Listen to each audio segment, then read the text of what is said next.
Ang aking master ay isang hindi mapapatawad na matandang demonyo. Sa tuwing may masasamang iniisip akong umalis sa sekta, palagi akong napapasuko sa kanyang mapaniil na kapangyarihan. Ngayon, sa wakas ay makakaalis na ako ng bundok para magsagawa ng misyon. Sa pagkakataong ito, dapat kong sulitin ang kasiyahan bago bumalik. Mabilis na lumipad si Ming Xiyin, ang ika-4 na disipulo, sa ibabaw ng bayan. Ang kanilang pagdating ay nagdulot ng pagkamangha sa mga taga-bayan. Matapos sa wakas na makalabas ng Jinting Mountain, sinamantala niya ang pagkakataong ito para magsaya. Noong una, nais niyang bumaba at magpakasaya, ngunit isinasaalang-alang na mahilig na ngayon si Master sa mga bagong pakulo, kinailangan niyang isuko ang ideyang iyon. Kung gayon, magiging mabuting tao ako at gagantimpalaan ko kayong mga langgam ng mga kayamanang sinamsam ng mga bandido.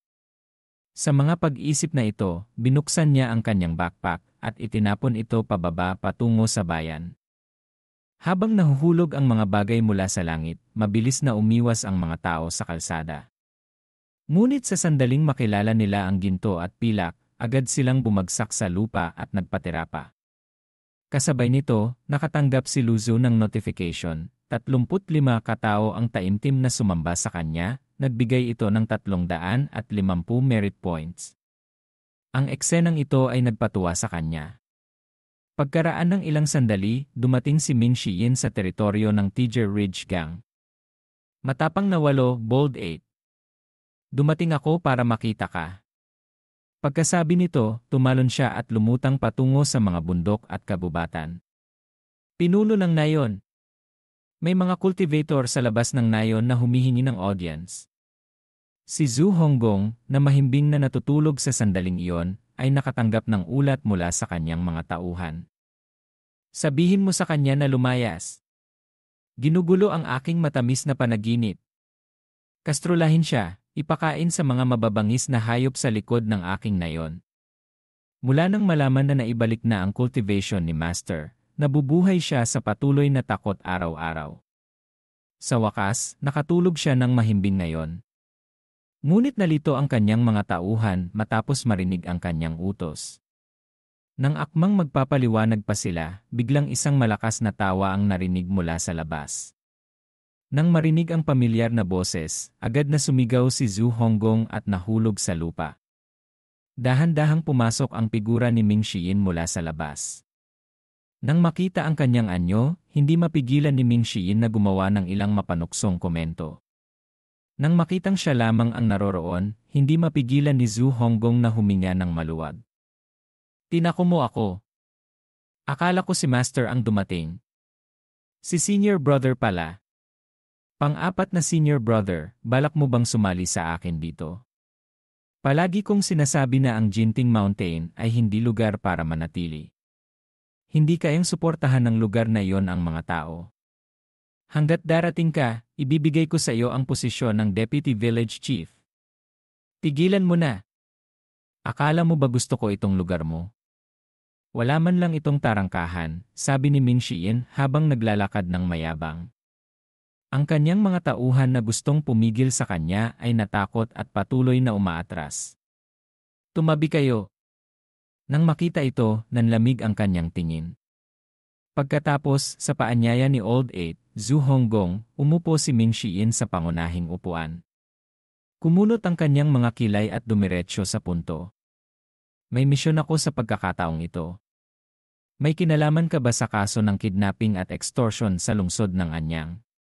Pamilyang Si. Nagmamadaling nagpaliwanag si Zhu Honggong nang marinig ito. Bakit ako magkakaroon ng kinalaman doon?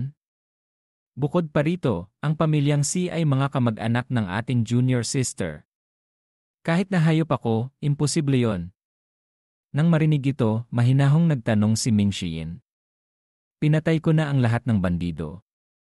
Isa sa mga kasabwat ay isang cultivator na, bago mamatay, ay binanggit ang Tiger Ridge Gang. Mali ba ang akusasyon ko sa iyo? Pagkatapos makinig, kumunot ang kilay ng kabilang partido at nagsimulang suriin ang sitwasyon. Binanggit niya na mula nang maitatag ang Tiger Ridge Gang, marami na silang nasaktang cultivator. Upang maitatag ang kanilang sarili, pinaghihinalaan niyang may nag-frame sa kanya. Wala akong pakialam. Kailangan mong bumalik kasama ko para makipagkita kay Master. Sa pagbanggit kay Master, pinagpawisan ng malamig si Zhu Honggong at bumagsak sa lupa. Nasugatan si Master, tama?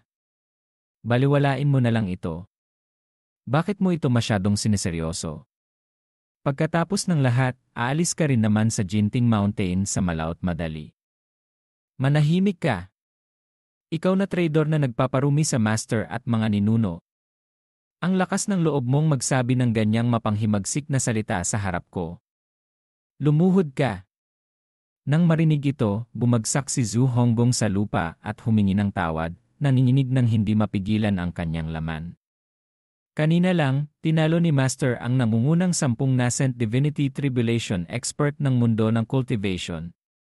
Naniniwala akong narinig mo na ito. Ang lakas ng loob mong hindi. Magpakita ng respeto sa kanya, pagalit ni Ming Xiyin kay Zhu Honggong, nagbibigay ng babala, habang ipinapaalam din sa kanya na ang cultivation ni Master ay hindi umurong kundi lalo pang umunlad. Pagkatapos marinig ito, kinuha ni Zhu Honggong ang isang liham mula sa kanyang bulsa at ibinigay ito, sinasabing ipinadala ito ni 7th senior brother, si Wuya. Sinabi niya na ang antas ng cultivation ni Master ay nasa perfected stage ng nascent divinity realm at sinubukan ni Master na lumagpas sa mas mataas na realm ng ilang beses 200 taon na ang nakalipas ngunit nabigo. Gayon din, nang tambangan si Master ng nangungunang 10 eksperto, may nakasaksi na nasugatan siya nila. Kaya paano nabawi ni Master ang kanyang cultivation base? Nang marinig ito, kumunot ang mga kilay ni Ming Xiyin sa paghihinala at nagtanong kung ano ang ibig sabihin ni 7th senior brother. Nagumamit si Master ng ilang uri ng lihim na gamot? Tama ka. Alam nating dalawa ang antas ng cultivation ng eldest senior brother, Yu Zhenghai. Ang kanyang cultivation ay hindi mas mababa kaysa kay Master. Pagkatapos ng lahat ng mga taong ito, hindi kailanman kumilos ang eldest senior brother laban kay Master. Bakit? Itinapon ang liham sa kanyang kamay, sinabi ni Ming Xiyin, walang nakakaalam kung gaano karaming mga killer moves ang itinago ni Master. Hindi mahalaga kung gaano karaming mga alas ang nasa kanyang manggas, sa huli, hindi niya malalampasan ang limitasyon ng haba ng buhay. Mamamatay din siya sa malaot madali. Nang marinig ito, bahagyang nagulat si Ming Xiyin at nagtanong, Old Eight, hindi isinulat ni 7th senior brother ang mga salitang ito sa liham. Sino ang nagsabi sa'yo? Naisip mo ba ito gamit ang iyong utak baboy? Si 6th junior sister, Yi Chen-xin, ba o si 2nd senior brother, Yu Xiangrong? Inosenteng sumagot si Zhu Honggong, sarili ko lang itong mga iniisip. Sige, kung ayaw mong sabihin, kalimutan mo na. Tignan mo kung gaano kakatakot. Napag-isipan ko ang mga salita sa liham, ngunit iba ako sa'yo. May respeto pa rin ako at sumusunod sa mga turo ng ating master. Sa panahong ito, si Master ay nasa seclusion sa bundok at malamang na hindi bababa.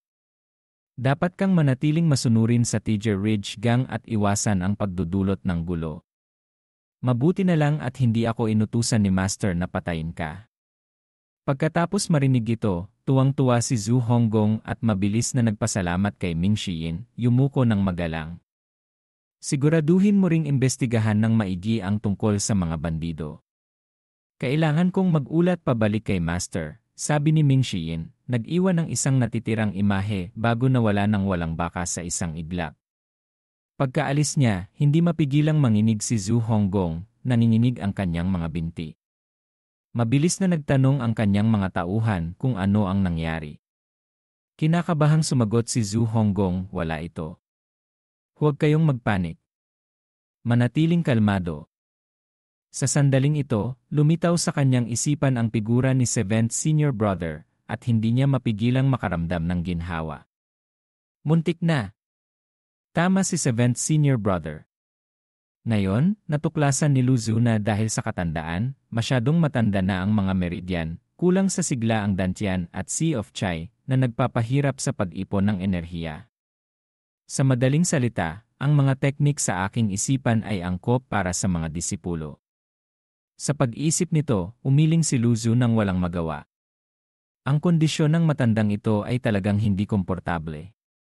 Mukhang kailangan niyang mag-ipon muna ng kaunting sigla. Ngunit ngayon ay mayroon lamang siyang 1,000 merit points na napakakaunti. Sa kasalukuyang bilis ng akumulasyon, mahihirapan siyang bumata. Gayunpaman, ang nakaraang insidente ng pagpatay ni Old Four sa mga bandido ay nagbigay sa kanya ng malaking halaga ng merit points at mayroon ding mga gantimpala mula sa pagtanggap ng pagsamba ng mga tao. Lahat ng ito ay nagbibigay ng malaking gantimpala ng merit points. Sa mga pag-isip na ito, bigla siyang nagkaroon ng ideya. Agad niyang tinawag si Little Yuan-er at tinanong kung mayroong anumang kamakailang balita mula sa labas ng mundo. Sumagot si Little Yuan-er, nanatili ako sa Jinting Mountain buong araw at hindi alam kung ano ang nangyayari sa mundo.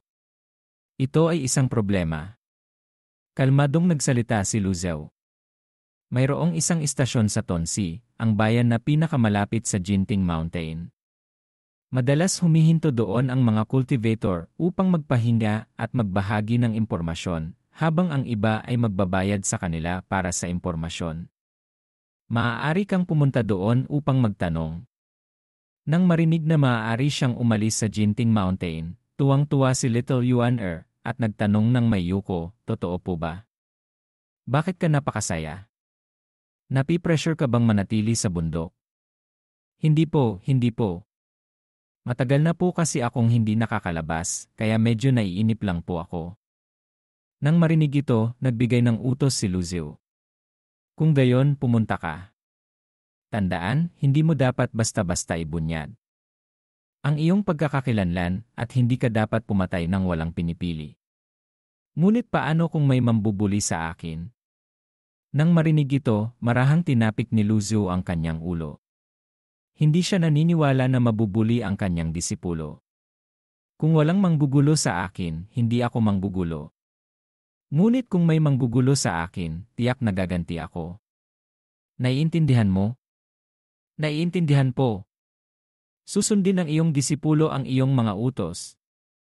Pagkasabi nito, tumalon si Little Yuan-er at lumipad palayo. Habang pinapanood siyang lumipad sa himpapawid, hindi mapigilan ni Luzhou na makaramdam ng inggit. Iniisip niya kung kailan niya magagawa ang pareho. Nang siya ay nagmumuni-muni, bumaba si Duan Musheng upang humingi ng audience. Ipinaalam niya kay Luzhou na 3 formation na ang naayos, ngunit mayroon pang 5 kailangang ayusin. Sa bilis na ito, mukhang hindi niya makukumpleto ang gawain ng mag-isa. Alam na alam ni Luzhou ang katotohanan ito. Noong una, nilayon niyang silang 3 ang magkumpuni ng mga formation ng magkakasama, ngunit ang mga formation ay nangangailangan ng malaking halaga ng enerhiya. Kahit na sa mataas na antas ng cultivation ni Duan Musheng, hindi niya makakayanan ang patuloy na pagsipsip ng mga formation. Gayunpaman, nangahas silang magreklamo tungkol sa pagkumpuni ng mga formation. Hindi kayang maging mahina si Luzhou. Sa pag-isip nito, malamig siyang nagsalita. Kung hindi ito maayos sa 1 taon, 2 taon. Kung hindi ito maayos sa 2 taon, 3 taon. Kung sino man ang tumutol, hindi ako magpapakita ng awa. Nang marinig ang mga salitang ito, pinagpawisan ng malamig si Duan Musheng at nagmamadaling sumagot, naiintindihan ng disipulo. Magpapatuloy ang disipulo sa pagkumpuni ng mga formation. Pagkasabi nito, umalis si Duan Musheng sa lugar. Ngayon, tanging si Luzhou na lamang ang natira sa lugar. Binuksan niyang muli ang system panel at sinimulan ang lottery. Ngunit sa kanyang pagtataka, nag-draw siya ng 1-0 beses sunod-sunod at ang nakuha lamang niya ay salamat sa iyong pagtangkilik. Nang makita ang eksenang ito, hindi niya mapigilang galit na isumpa ang system sa pagiging scam. Pagkatapos ay ginamit niya ang natitirang 4 na merit points upang bumili ng isang reversal card. Ngayon, wala na siyang mga mitiin at maaari lamang humiga doon at maghintay ng kamatayan. Pagkatapos ng lahat, mahirap para sa matandang ito na makahanap ng gagawin, hindi tulad sa kanyang nakaraang buhay kung saan maaari siyang pumunta sa parke upang maglaro ng chess, baraha, o maglakad ng aso. Sakto noon, isang serye ng mga tunog ng system ang umalinggaw pagkumpleto ng Xu Jiafeng defection mission.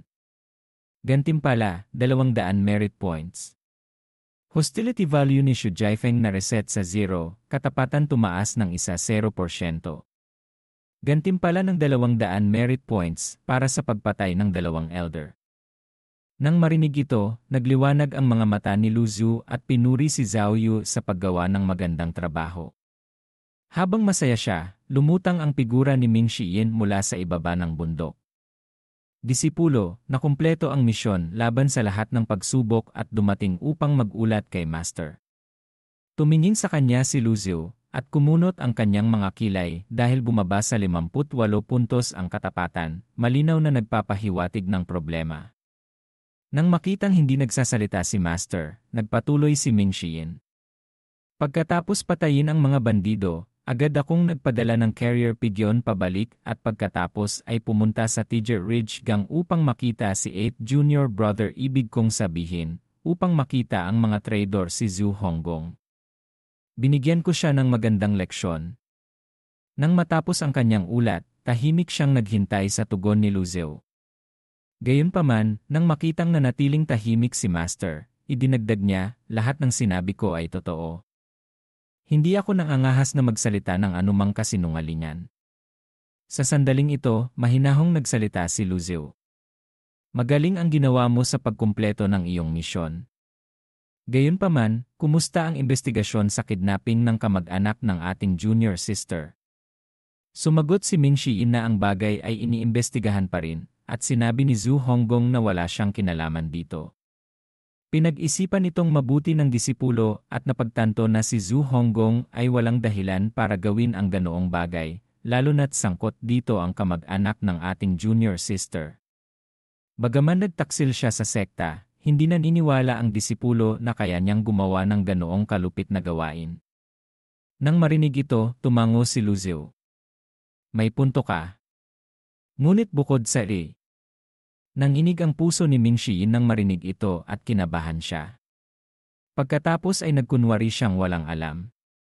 Nang makita ang kanyang reaksyon, huminto si Lu Zhu at malamig siyang tinitigan. Pagpunta sa lugar ni Old Eight, tiyak na mas marami ka pang sinabi kaysa doon lamang. Nagulat si Ming Xiyin sa mga salitang ito, ngunit alam niyang maaari niyang aminin ang anuman maliban sa kanyang intensyong tumalikod. Kaya, kinakabahang sumagot siya, hindi po, iyon lang po. Nang marinig ito, umiling si Lu Zhu. Sige, kung ayaw mong sabihin, hindi kita pipilitin. Magaling ang ginawa mo sa pagkumpleto ng misyong ito. Pumunta ka at tulungan ang iyong ikatlong senior brother sa pagkumpuni ng mga formation. Kung may pangangailangan, tatawagin kita. Naintindihan ko, Master. Sumulyap si Ming Xiyin sa paligid ngunit hindi nakita si Little Yuaner, kaya nagtanong siya, nasaan si junior sister? Wala kang pakialam doon. Hindi na kailangang magtanong, sagot ni Lu Zhu. Pagkatapos noon, kinuha ni Lu Zhu ang isang lihim na manual at sinimulang basahin ito ng maigi. Gayunpaman, hindi agad umalis si Ming Xiyin. Sa halip, bigla siyang lumuhod ng may kalabog. Master, na-cultivate ko na ang Bluewood Technique hanggang sa huling antas. Ngunit gaano man ako kahirap mag-cultivate, hindi ko lang maunawaan ang esensya ng huling antas. Umaasa akong mabibigyan ako ni Master ng ilang gabay. Halata na ito ay isang sinadyang pagsubok. Malamang na hindi ibinigay ni Jitian Dao ang kumpletong Bluewood Technique. Kung ibinigay ito sa kanila, sa cultivation talent ng mga masasamang disipulong ito, hindi magtatagal ay makakagawa sila ng breakthrough. Sa oras na yon, ang panganib ay mapupunta kay Lu Zhu mismo. Sa puntong ito, tumikim si Lu Zhu. Old 4, ang pagkainip ay ang pinakamalaking bawal para sa isang cultivator. Sa likod ng bawat makapangyarihang eksperto ay daan-daang taon ng nakakabagot na pagninilay at paghihirap. Naaalala ko na ang huli mong breakthrough ay 60 taon lamang ang nakalipas. Bakit ka nagmamadali na umakyat sa mas mataas na antas? Bukod pa rito, sa huling yugto ng cultivation, umaasa ito sa pag-unawa. Maganda ang iyong pag-unawa, ngunit huwag maligaw at maging hindi mapakali. Nang marinig ito, magalang na ikinuyom ni Ming Xiyin ang kanyang mga kamao at nagpasalamat sa kanyang master para sa kaliwanagan. Salamat sa iyong kaliwanagan, master. Ito ay kamangmangan ng iyong disipulo.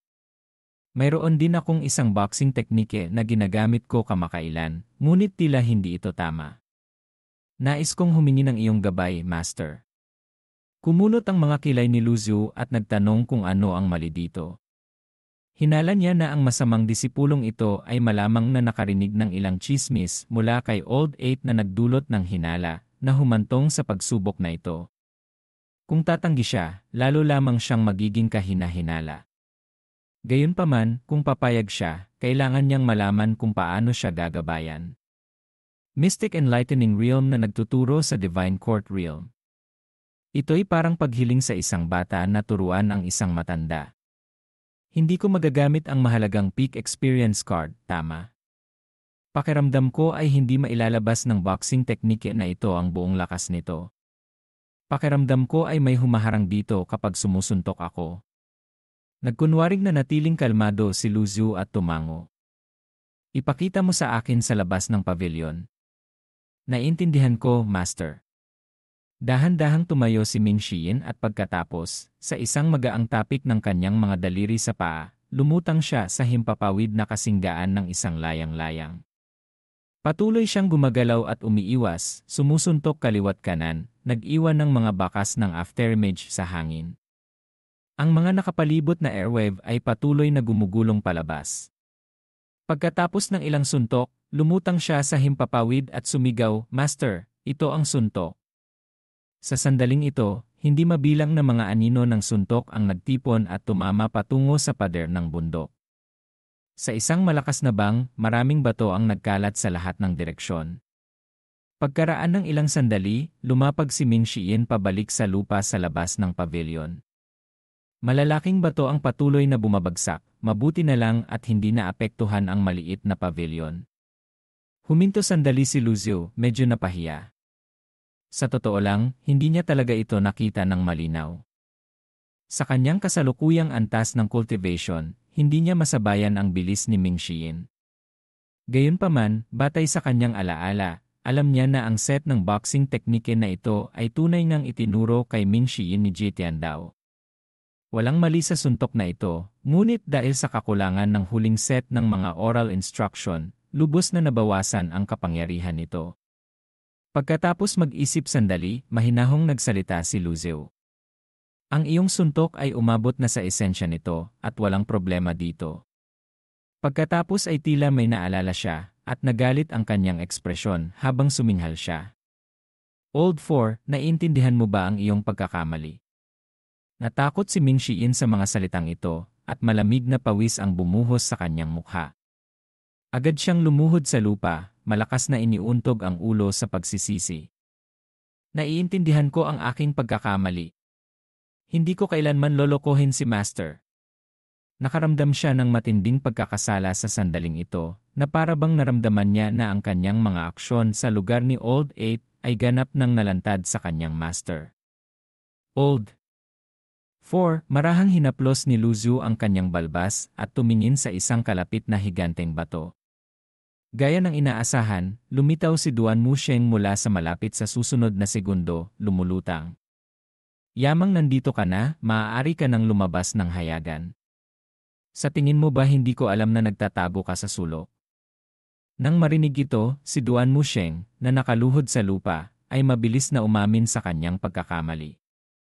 Habang pinapanood ni Lu Zhu ang tatlong nanginginig sa takot, napagtanto niya kung gaano kalalim ang takot na itinanim ni Ji Tiandao sa kanila. Kung ito ay isang ordinaryong kontrabida, matagal na silang nagrebelde. Old Four, yamang nandito ka na, maaari mo siyang tulungan sa kanyang boxing technique. Ang mga bagay sa cultivation ay hindi maaaring basta-basta. Tuwang-tuwa si Duan Musheng at sumagot, "Opo. Susundin ko ang iyong mga utos." Samantala, si Ming Xiyin ay nagpakita ng ekspresyon ng pagkabigo at kawalan ng pag-asa. Hindi siya makapaniwala na naging mas tuso ang kanyang master. Sa nakaraan, personal na binubugbog ni Lu Zhu ang mga tao, ngunit sa pagkakataong ito, pinagawa niya ito kay senior brother. Pagkaalis ng dalawa sa pavilion, bumalik sa katahimikan ng lahat. Kumunot ang mga kilay ni Lu Zhu, medyo naiinis. Nagiging kahina-hinala na si Ming Xiyin, at kung magpapatuloy ito ng ganito, sa huli ay makakahanap siya ng dahilan upang makipag-spar sa kanya. Sayang gamitin ang isang peak experience card sa ganoong kaso, lalo na't dalawa na lamang ang natitira. Ngunit hindi maaaring magpatuloy ang sitwasyong ito magpakailanman. Marahil ay kailangan niyang gawin ito sa lalong madaling panahon. Bumalik si Little Yuan sa Jinting Mountain matapos makumpleto ang misyon. Sa pagkakataong ito, nakakalap siya ng ilang impormasyon sa bayan ng Tonsi, at sa ilalim ng mga tagubilin ni Lu Zhu, dahan-dahan siyang nagsimulang magsalita. Pagkatapos talunin ang nangungunang 10 eksperto, ang 10 paunahing sekta ay lahat nag-ayos. Sinasabing hindi sila nagre-recruit ng mga disipulo kamakailan. Ang Heavenly Sword Sect ay nasa panloob na kaguluhan matapos mamatay si Lu Changfeng. Ang eldest senior brother na si Xu Jiafeng ay umalis na sa sekta. Ang ibang mga sekta ay kumikilos ng masunurin maliban kay eldest senior brother. Napagtanto ni Little Yuan na nagkamali siya ng pagsasalita at mabilis na inilabas ang dila bago magpatuloy. Ang Netherworld Sect ay nagpadala ng mga tao upang magtanong ng balita tungkol sa Jinting Mountain. Mukhang nag-iingat sila kay Master. Nang marinig ito, suminghal ng malamig si Lu Zhu. Tinuruan ko siya ng maraming bagay na ginawa siyang kinatatakutang pinuno ng Nether Sect at binigyan siya ng peak-level perfected cultivation base ng nascent divinity tribulation realm. Kahit na ganoon, hindi niya ako magagalaw. Magpatuloy ka. Nagpatuloy si Little Yuan sa pagbabahagi ng lahat ng impormasyong nakalap niya na parabang naglilista siya ng mga kayamanan. Tumagal ito ng mga 20 minuto. Patuloy na kumukunot ang mga kilay ni Lu Zhu habang nakikinig. Pagkatapos ay tinawag niya ang 2 pang disipulo. Ang mukha ni Ming Xiyin ay pasana at namamaga. Tiningnan ni Lu Zhu ang 2 at nagsalita. Tinawag ko kayo dito dahil may ilang bagay akong kailangang ipagawa sa inyo. Si Xu Jiafeng ng Heavenly Sword Sect ay nagtaksil. Old 3, Duan Musheng, gusto kong subaybayan at imbestigahan mo siya. Sa kanyang kasalukuyang pagkakakilanlan at katayuan, hindi dapat mahirap para sa kanya na sumali sa isang bagong sekta. Iulat mo agad sa akin kapag mayroon kang anumang balita. Old 4, Ming Xiyin, mayroon akong medyo espesyal na gawain para sa iyo. Sa buong buhay ko, marami akong naidulot na gulo, at ipinasa ko sa inyo siyam na kilalang kontrabida na nagdulot ng labis na galit. Ngayon, gusto kong alisin mo ang salot. Nagulat si Ming Xiyin dito at mabilis na lumuhod. Sumagot siya, bagaman mayroon akong cultivation base ng Divine Court Realm, malayo pa rin ako sa eldest senior brother Yu Zhenghai at second senior brother Yu Xiangrong. Sa katunayan, hindi ako katapat kahit kay junior sister Ye Changxin. Siya ang nagmamay-ari ng Amorous Hoop, na isang heaven-grade na kayamanan, at nakapatay na siya ng hindi mabilang na tao. Natatakot akong nakapasok na siya sa nascent divinity tribulation realm. Natural na naintindihan ni Lu Zhu ang sitwasyon. Ang mga disipulong ito na nagtaksil sa sekta noon ay umasa sa kanilang mga sandata at sa kanilang nakakatakot na cultivation base upang maging mga kilalang kontrabida sa mundo. Sina Duan Musheng, Ming Xiyin, at Zhao Yu ay hindi umalis dahil lamang iniwan sila ni Jie Tiandao nang walang mga sandata at kumpletong cultivation teknike. Ang panganay na disipulo, si Yu Zhenghai, ay nagtataglay ng Jasper Saber, na isang heaven-grade na kayamanan. Sa pinakamataas nitong kapangyarihan, maaari pang wasakin ng Saber ang avatar ng kaparehong realm niya. Samantala, ang pang-anim na disipulo, si Ye Changxin, ay nagmamaster sa heaven-grade na kayamanan, ang Amorous Hoop. Nang mapag-isipan ito, mahinahong nagsalita si Lu Zhu. Ang cultivation base ni Old 8, Zhu Honggong, ay nasa Dao controlling stage lamang ng Divine Court Realm, habang ikaw ay nasa Dao transforming stage. Magsisimula ka sa kanya. Nakilala mo na ba si Old Eight dati? Nang marinig ang tanong mula sa kanyang master, mabilis na sumagot si Ming Xian. Tunay ngang pumunta ako sa Tiger Ridge Gang. Ito'y dahil lamang si Old Eight ay hangal. Pinaghihinalaan kong naligaw siya ni 7th junior brother, si Wuya, na humantong sa kanyang pagtataksil. Hindi ito lure death. Nanatiling tahimik si Luzu nang marinig ito, nakatayo na nakapamewang, nakatalikod kay Ming Xian. Pagkaraan ng ilang sandali, dahan-dahan siyang nagsalita, lumapit ka dito. Natakot si Ming Xian sa mga salitang ito, nanininig ng hindi mapigilan. Pagkatapos ay mahiyain siyang lumakad patungo sa pavilion. Tumingin ka sa aking mga mata. Tumingin si Luzu pagkatapos magsalita, ang kanyang tingin ay puno ng kahulugan habang tinititigan siya. Kinakabahan ka, sabi ni Luzu, ang kanyang mga mata ay